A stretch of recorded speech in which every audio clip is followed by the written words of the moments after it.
Hey everybody, and good morning. As you can see on the table here, I've got my 12-inch Ego brushless chainsaw, the battery ready to go, okay?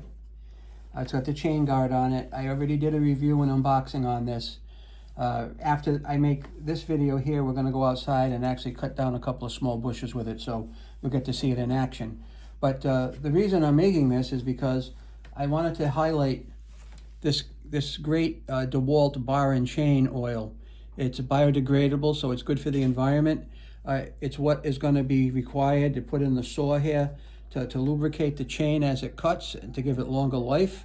And as far as any other DEWALT product, I think this is 16 ounces. It's more than enough for me. It's not something I'm going to use frequently, so it will last a long time.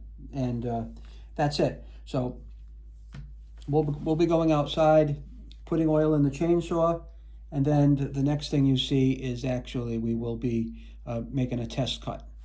Come along.